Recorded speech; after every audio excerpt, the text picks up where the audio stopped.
21절은 이 일을 기억하라는 말씀으로 시작합니다. 여기서 이것들은 1차적으로는 바로 앞에서 말씀하신 바 이스라엘을 택하시고 구원하시는 여호와 하나님께서 항상 함께 하신다는 것이고, 우상 숭배자들이 만들어서 섬기는 그 우상들은 아무것도 아니라는 사실입니다. 그리고 더 넓은 의미로는 하나님과 이스라엘의 과거와 현재와 미래를 기억하라는 것입니다. 먼저 과거에 대한 것은 하나님께서 우리를 지으셨고 우리는 여호와의 종이라는 사실입니다. 이스라엘이 여호와의 종이 된 것은 여호와 하나님께서 이스라엘을 지으셨기 때문입니다. 하나님께서는 이스라엘을 창조하셨고 구원하셨습니다. 애굽에서 노예로 살아가던 이스라엘을 출애굽을 통해 구원해내시고 언약을 맺으시고 율법을 주시면서 한 나라가 되게 하셨습니다. 그리고 이스라엘 역사의 모든 여정을 통해 역사의 모든 순간마다 창조하시고 빚어주셔서 하나님의 백성으로 자라게 하셨습니다. 그래서 하나님께서는 이스라엘아 너는 나에게 잊혀지지 아니하리라 라고 말씀하십니다. 70년간의 바벨론 포로 기간이 여호와 하나님께 버림받고 잊혀진 시간이 결코 아니라는 것입니다.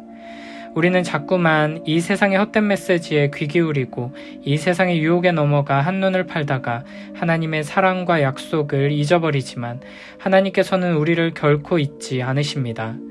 그러므로 우리는 아무리 큰 고난과 어려움 속에서 마치 하나님에게 버려지고 잊혀진 것 같은 마음이 들 때에도 하나님께서는 결코 우리를 버리시지도 않으시고 잊으시지도 않으셨음을 기억해야 합니다. 하나님의 사랑은 영원하며 하나님의 약속은 신실하셔서 우리는 이 모든 고난과 어려움을 지나 결국에는 회복될 것이고 완성될 것입니다. 두 번째로 이스라엘은 과거에 대해 뿐 아니라 현재 상황과 미래의 구원과 회복의 약속을 기억해야 합니다. 하나님께서는 이스라엘의 허물과 죄를 없애시는 분이십니다. 빽빽한 구름같이 안개같이 허물과 죄가 사라지게 하십니다. 이것이 바로 현재의 상황입니다. 새벽에 아무리 짙은 안개가 시야를 가리고 빽빽한 구름이 산을 덮어도 해가 뜨고 아침이 되면 금세 사라져버리는 것처럼 이스라엘은 이제 죄와 허물을 용서받았습니다. 그러므로 우리는 너는 내게로 돌아오라 내가 너를 구속하였음이니라 라는 하나님의 말씀을 기억해야 합니다. 참으로 구원받은 하나님의 백성들은 이제 여호와 하나님께로 돌아가야 합니다. 이 세상 속에서 이 세상과 함께 이 세상을 향해 나아가던 걸음을 멈추고 돌이켜 여호와 하나님을 향해 나아가는, 다시금 우리에게 회복하신 약속의 땅으로 나아가는 복된 걸음을 걸어가야 하는 것입니다. 죄악 가운데 있던 이스라엘에게 은혜를 베풀어 주시고 구원해 주신 하나님께서 이스라엘을 부르신 것처럼 오늘 우리를 부르십니다. 하나님의 부르심은 나에게 돌아오면 구원해 주겠다 하는 것이 아니라 내가 이미 너를 선택했고 너를 구원했으니 이제 나에게 돌아오라는 부르심입니다. 이 놀라운 사랑과 은혜를 기억하며 매일매일 주님께로 돌아가는 복된 우리 모두가 되길 축복합니다. 23절에서는 여호와께서 이스라엘의 죄를 용서하시고 다시 약속의 땅으로 이끌어 가시는 구원과 회복의 역사를 축하하기 위해 이스라엘이 기소당할 때 불리한 증언을 했던 땅과 하늘을 다시 하나님의 법정 앞으로 소환하십니다. 그리고 하나님의 출 바벨론 역사는 높은 하늘과 땅의 가장 아래까지 찬양하며 산들과 숲과 그 가운데 모든 나무들도 소리내 노래할 일이라고 말씀하십니다. 하나님의 종 이스라엘의 죄 용서와 회복은 전 우주적인 경사라고 할 수 있습니다. 왜냐하면 하나님께서 이스라엘을 다시 회복시키셔서 이스라엘을 통해 하나님의 영광과 거룩하심을 나타내시기 때문입니다. 하나님의 영광은 우상으로 가득 찬 예루살렘을 70년 동안 떠나셨다가 이제 다시 약속의 땅 가나안 예루살렘 성전으로 돌아오실 것입니다. 그리고 그 거룩하신 하나님의 임재와 영광 속에서 이스라엘은 공평과 정의, 정결과 인애와 같은 하나님의 성품을 맛보고 경험하며 자라나게 될 것입니다. 24절은 다시 여호와 하나님과 이스라엘의 언약 관계를 언급하며 이스라엘의 하나님이 바로 천지 만물의 창조자이심을 강조합니다. 하나님께서는 이스라엘이 잃어버렸던 기업을 회복시켜 주시고 이스라엘에게 불의를 행한 원수들을 응징하십니다. 그리고 이 하나님은 천지 만물을 홀로 지으신 창조의 하나님이십니다. 그러므로 오직 하나님만이 땅과 하늘의 미래와 운명을 결정하실 수 있습니다. 그렇기 때문에 25절에서 미래에 대해서 헛된 말을 하는 자들이나 점치는 자들, 그리고 지혜로운 자들의 지식을 다 어리석게 하십니다. 아마도 우상 숭배하는 자들은 영적인 눈이 가려져서 앞으로 하나님께서 어떤 일을 행하실지 전혀 예측하지 못했던 것 같습니다. 게다가 이스라엘 백성들 중에도 이런 어리석은 메시지를 듣고 하나님의 인도하심을 따르지 않고 출바벨론의 대열에 동참하지 않는 자들이 있었던 것 같습니다. 그래서 26절에서는 여호와의 종, 곧 선지자들을 통해서 하나님의 말씀을 선포하시고 그 구원 계획을 미리 예언하시는 하나님의 능력과 주권에 대해 다시 강조합니다. 하나님께서는 당신의 종, 선지자들을 통해 먼저 말씀을 내려주시며 말씀하시는 대로 성취되는 것을 보게 하십니다. 비록 세상적인 기준으로 보면 하나님의 말씀을 전하는 자들이 이상하게 보일 수 있고 어리석어 보이고 비현실적인 이야기를 하는 사람들로 보일 수 있습니다. 그러나 하나님께서는 이 모든 예언들이 성취되도록 역사를 끌고 가시면서 하나님의 말씀을 전하는 자들이 옳았음을 증명해 주시고 하나님께서 역사를 주관해 가시며 이를 여호와의 종들을 통해 먼저 말씀하셔서 알게 하신다는 것을 깨닫고 경험케 하십니다. 그러므로 우리는 참된 믿음을 가지고 하나님의 말씀을 굳게 붙들고 이 세상에 하나님의 뜻과 계획을 알리며 하나님의 말씀을 선포하는 삶을 살아가야 할 것입니다. 우리가 지금 하나님의 말씀을 선포하며 전하지 않으면 이후에 하나님께서 말씀하신 대로 역사가 이루어질 때 세상은 이 모든 일이 예언의 성취라는 것을 알지 못할 것입니다. 물론 우리가 하나님께서 주신 예언의 말씀을 선포할 때 지금 당장 세상은 비웃고 조롱하거나 냉담한 반응을 보일 것입니다. 하지만 하나님의 말씀이 성취됨을 경험하는 자들은 역사의 주관자 되신 하나님을 깨닫고 주님 앞에 나아오게 될 것입니다. 27절에서 기품에 대하여 말하는데 여기서 말하는 기품과 강물은 바벨론 포로에서 돌아오는 여정 가운데 있는 여러 가지 장애물을 의미합니다. 깊다는 것은 바다보다도 더 깊다는 의미인데 하나님께서는 이 물에 대해서 말으라고 명령하십니다. 전능하신 하나님께서 능력의 말씀으로 함께 하신다면 아무리 크고 깊은 장애물도 방해가 되지 않는다는 것입니다.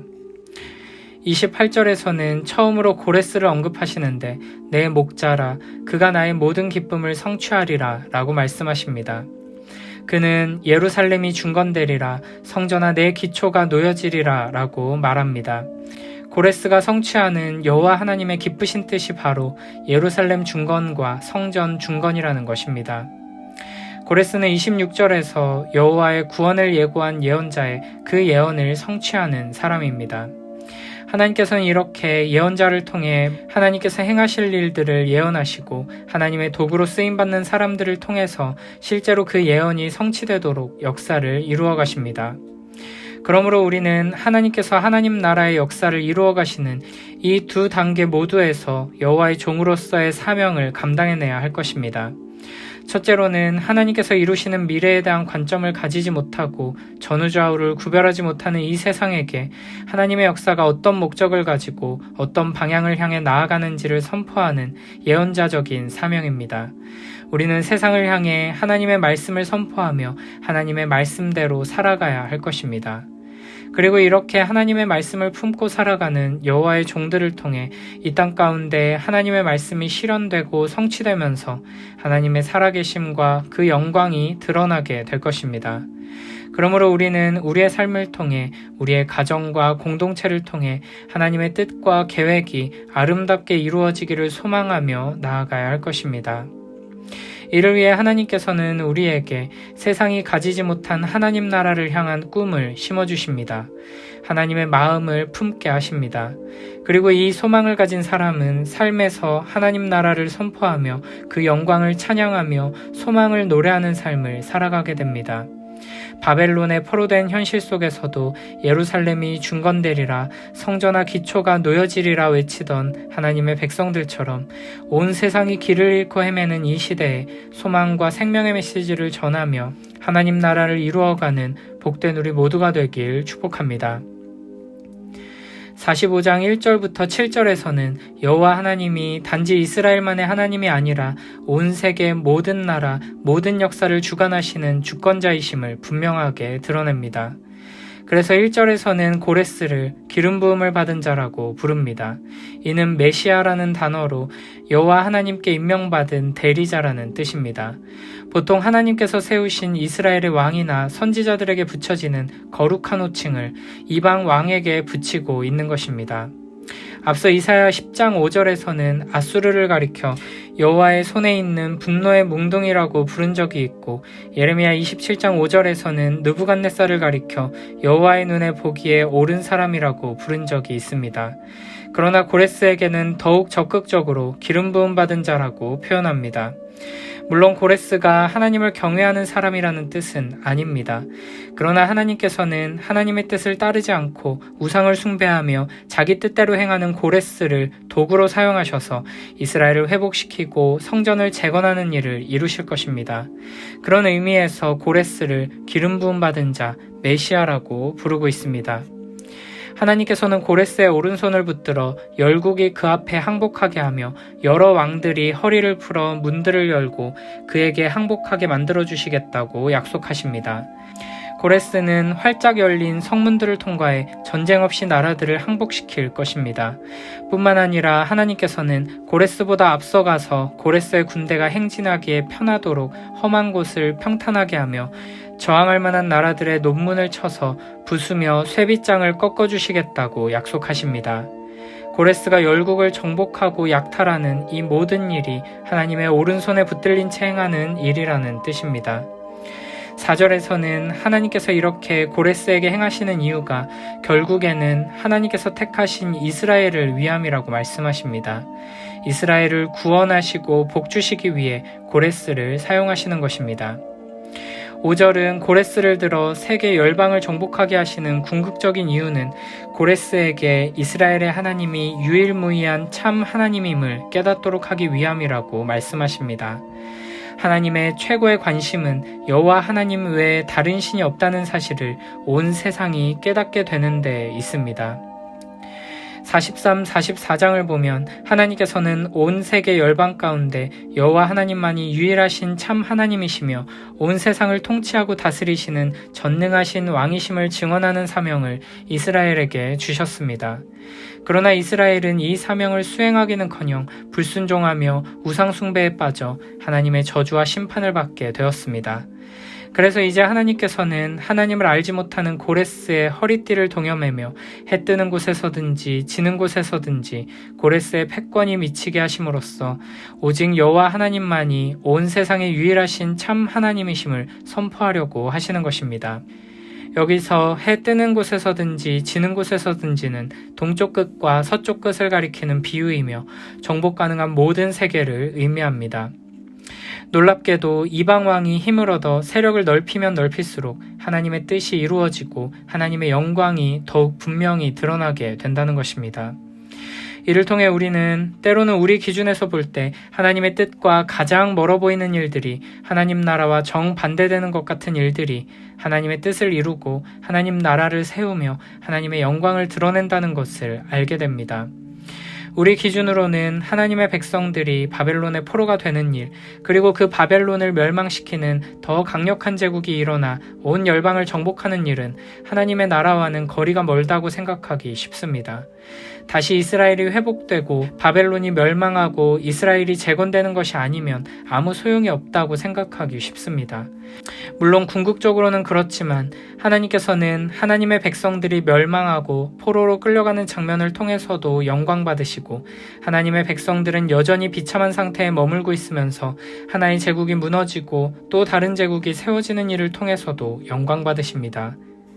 그러므로 우리가 해야 할 일은 우리 나름대로 정한 기준에 부합하는 일이 일어나도록 하나님께 떼쓰며 매달리는 것이 아니라 겸손히 하나님께서 행하시는 일을 바라보며 더욱 하나님을 신뢰하며 의지하는 것입니다.